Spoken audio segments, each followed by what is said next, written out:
So good morning, and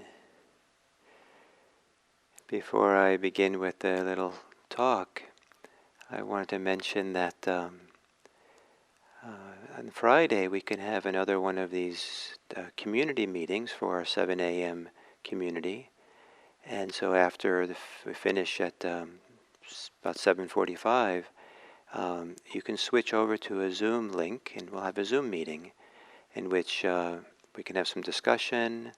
And it's a nice time to do a little breakout group so you can meet each other. Those of you who have been part of this community for so long, and some of you probably recognize each other from your names in the chats and your comments.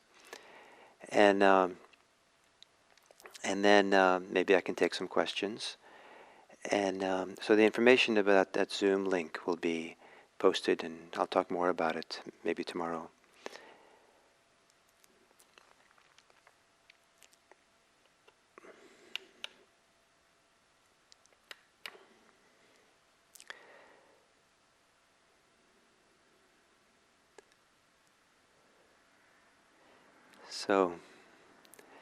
So what we're doing this week is looking at mindfulness of emotions, and doing so by looking at our emotional life through the four perspectives that the Buddha gave for the practice of mindfulness.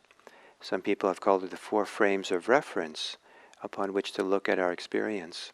And for this week, the experience is emotions.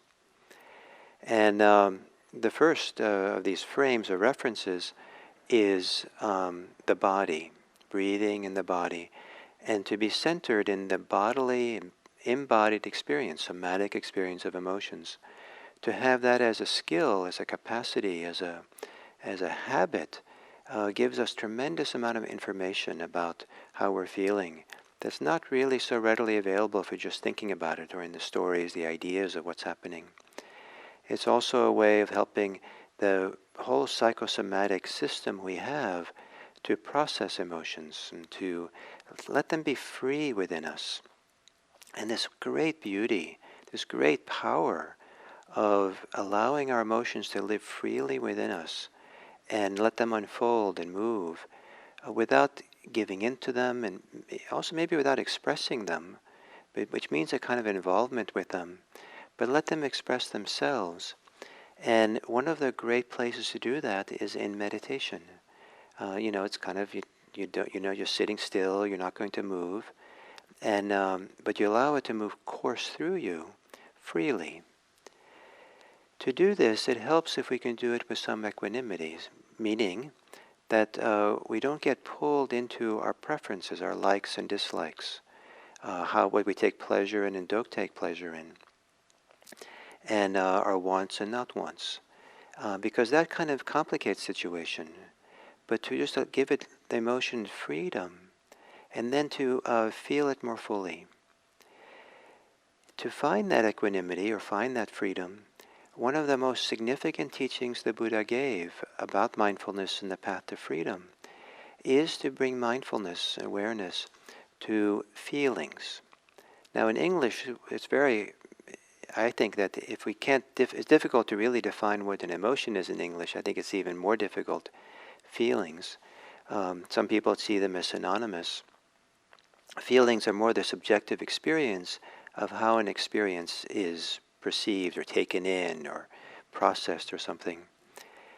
When the Buddha focused on mindfulness, he focused our attention on particular aspects of feeling, the subjective experience, and that is the feelings that are either pleasant, unpleasant, or neither pleasant or unpleasant. Now this can be quite boring and even off-putting to hear a teacher just go through that list. But it turns out that a tremendous amount of human activity, human motivation, what we do and respond and react to the world, is based on some way or other with whether things are pleasant, unpleasant, or neither pleasant or unpleasant. Whether we perceive them or hope that they'll be pleasant, or we're afraid they're going to be unpleasant.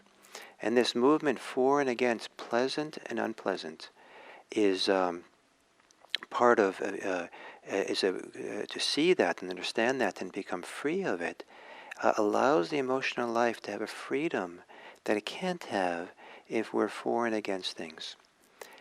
And now some emotions arise because we're for and against things. So that makes it very interesting as well.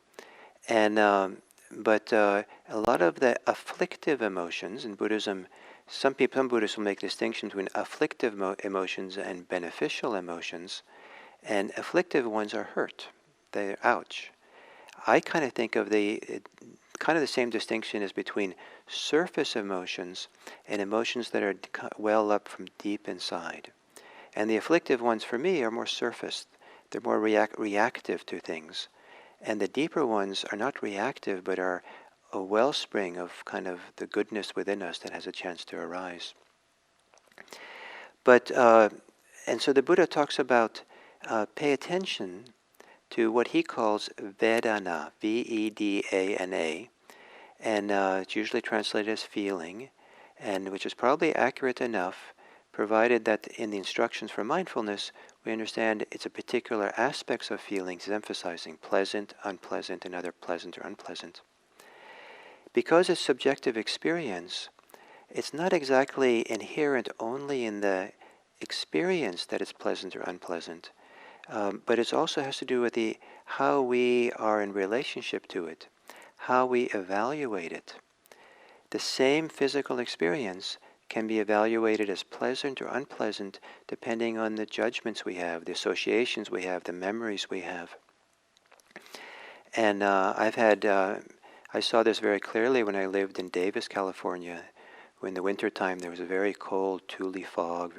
I used to bike to school without any gloves. And by the time I came to class, I couldn't hold a pencil or pen to take notes. My hands were so frozen. And so it was bitingly cold. And one day I was biking feeling that cold. And I remember that as a kid, I used to go skiing a few times. And I had exactly the same feeling in my fingers, but it was exhilarating. Biking to college was I kind of felt pity for myself and felt, oh, poor me. And I could see how much the same sensation was evaluated differently and was experienced as pleasant and unpleasant depending on that evaluation. So this idea of pleasant and unpleasant being purely in the experience is not quite right. So this word Vedana being subjective also a little bit has association of, some people actually translate it this way as liking and not liking. And that to me seems a little bit too far, but away from pleasant and unpleasant. But something that maybe is between those two is the idea of taking pleasure or not taking displeasure. And the idea of taking means we're doing something. We're not completely innocent with experiencing even physical pain or what we take as being pleasure. We have some involvement with it and engagement and savoring it or resisting it or doing something. And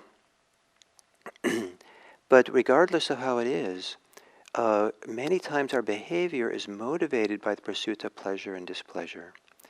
And it's a little bit humbling, maybe sometimes a little embarrassing, to realize that very, very sophisticated people with sophisticated philosophies of politics or life or whatever, it turns out if you trace back the origin of their whole reason why they do anything is because there's something or other they took pleasure in or took displeasure in, some pleasant or unpleasantness. It's a little bit humbling how that's really at the root or at the fulcrum of so much that can be seen quite sophisticated or not. And so to look at so when we have emotions, there's a number of things to do with this. One is the emotions themselves can be pleasant or unpleasant.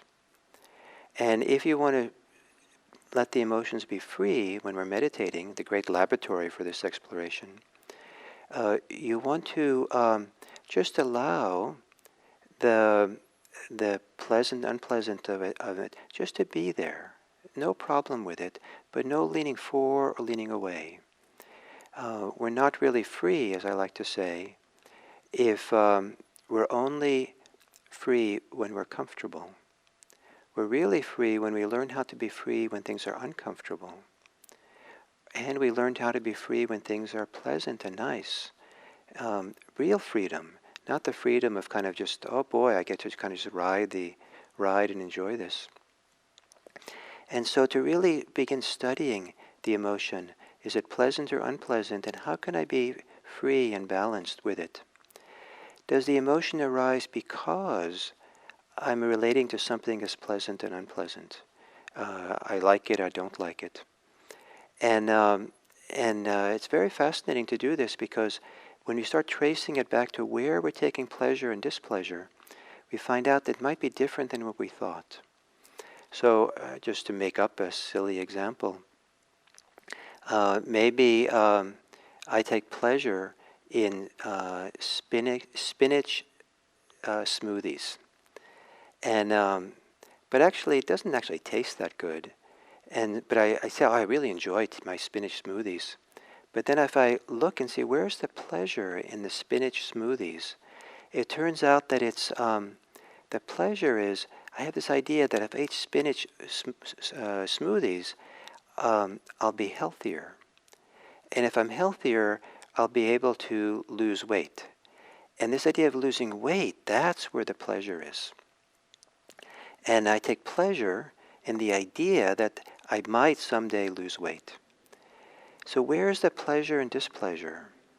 It could be that you have to go on a long trip, and you really don't want to go on the trip. But you ask, where is the pleasure and displeasure? And it turns out that the long drive, what you find really unpleasant about it is the problem of where to stop to go pee. And the driving seems okay, it's whatever. But to identify where is the pleasure, what specifically is the pleasant and unpleasant around the emotion.